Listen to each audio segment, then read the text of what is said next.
Hey, everybody. I'm Duke Mason, and welcome to this holiday edition of Duke's Download. Today, it's just me, or I should say, just us, because I wanted to take this opportunity to say to all of you, thank you. And thank you, and just express my gratitude for the amazing response that we've had to this podcast over the last few weeks. It's only been a few weeks. And yet, in terms of views, in terms of likes, in terms of comments, in terms of subscribers, the response has just been beyond my wildest expectations. So for me and from my producer, Josh, and from the Pride House media team, I just want to thank all of you for being there with us every step of the way.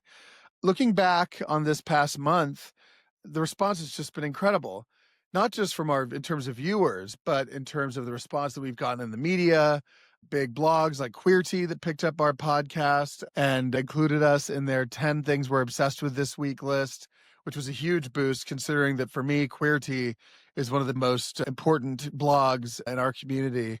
And I've been reading them for a long time, writing for them for a long time. So I've just been overjoyed by their response, by local blogs like WeHo Times, Windy City Times in Chicago, which is one of the longest running gay newspapers. They included us. And we've got some really cool things on the horizon coming early in this new year, which I'm really excited about. But for me right now, what I wanted to focus on was gratitude. I'm really grateful for the response we've had, as I said, for the podcast, but I'm also just grateful for everything that's happening in my life right now. It's been a very eventful year, not just for me personally, but I know for all of us. And in some ways, it's been difficult. We've talked about that. It's been a very difficult time for a lot of people. But there are also things that I think we all can be thankful for. It's having people like us, other people like us, people that we can connect with and hear from and talk to, who share our views and who share our passion for making things better, despite all the challenges that we have in front of us. I think that sense of community is something to be thankful for.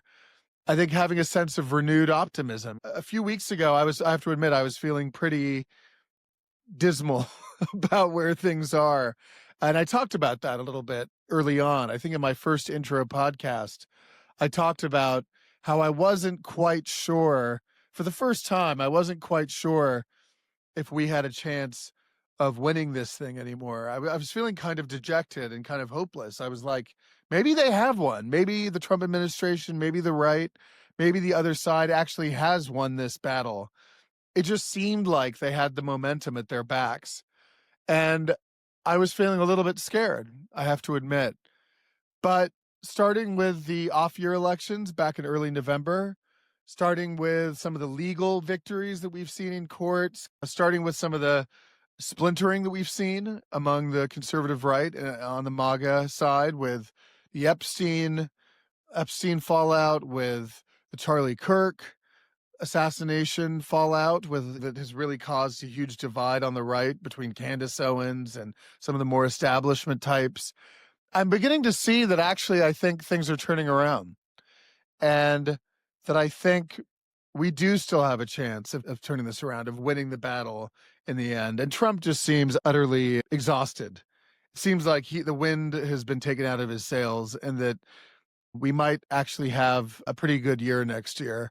So I'm just thankful that throughout all the good times and the bad times, we have an amazing community of people who are willing to hold each other up, support each other, have an important dialogue is key, I think, because the only way that you improve and learn and have the tools and acquire the tools that you need to make a difference are by listening to other people and having a back and forth engagement. So I'm just really thankful for what we've built here and for all the feedback that you folks have provided me. On a personal level, this time of year is always a lot of fun for me.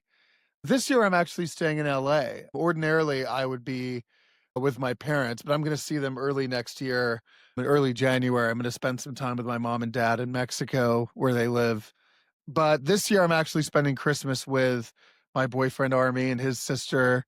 So it's going to be a low-key Christmas. But Christmas has always been an important family tradition for me. I'm an only child. So when I was a kid, I would spend Christmas every year with my parents. I spent a lot of my childhood living in France and in Europe. So we'd always spend Christmas together, sometimes just the three of us. Otherwise, we'd come back to LA and spend time with my mom's parents or some of my dad's family.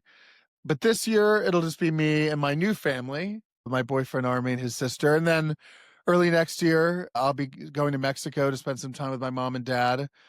I'm an only child, as I mentioned. So having that time with the two people who really have been the constants in my life is really important.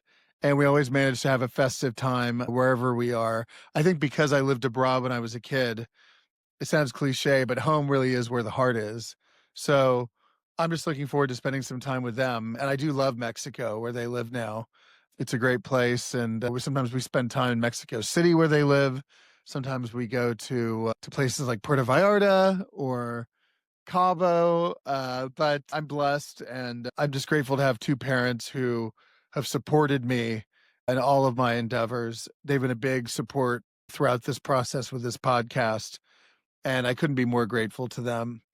As far as my personal relationship goes, I've now been with my boyfriend for about 9 months. And so I'm excited that for the first time we get to spend a big holiday like this together. And he's obviously been a huge support for me through this and has always been there for me and encouraged me. So I'm grateful to him and thankful for him as well as we approach this holiday. I hope that you all take this time to regroup, to recharge, to be with your families, to be with your friends, just chill out a little bit. Even though I'm a political junkie, even I try to take some time around this time of year to just tune out a little bit. I think it's important. I know around Thanksgiving this year, I ate a lot, which I tend to do in general, but I think it's important just to enjoy some good food, go to the movies maybe. I went to see the sequel to Wicked a couple weeks ago around Thanksgiving with my boyfriend and his sister and his dad, actually, and his brother, which was a fun experience, and it was great, and we had a good time together. I think just eating well, watching some movies, being with the people you care most about. Home is where the heart is. That's really what I believe. So I would say just get as much rest as you can, get as much comfort and joy and happiness as you can. Just focus on your own self-care, because we're going to have a lot to do in this new year. But I feel optimistic. I really do. I think that this year is actually going to be a pretty good year. It might be difficult, it might be challenging, but I think in the end, it's going to be a lot better than this year. That's for sure. And even though there's been a lot to be sad about recently, even in the last couple of weeks, between the shooting in Australia and the shooting at Brown University and the tragic death of Rob Reiner and his wife, Michelle, who I met several times, and they were always huge supports for me, and for my causes. And I'm just horrified by the news of what happened to them. I think in the end, things are going to be okay. And that's the main message I wanted to impart here today is take this opportunity, despite all the difficulties that we've had to endure, take this opportunity to take stock, to revitalize ourselves, to focus on what's important in our lives and on the blessings that we do have, and then go forward from there.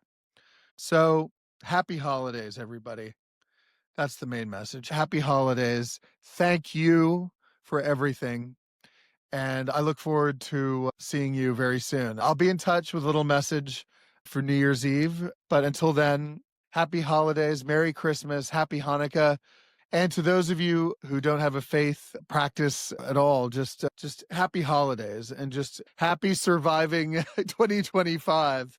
That's what I wanted to say today. And I appreciate all your support, and I look forward to continuing this journey together.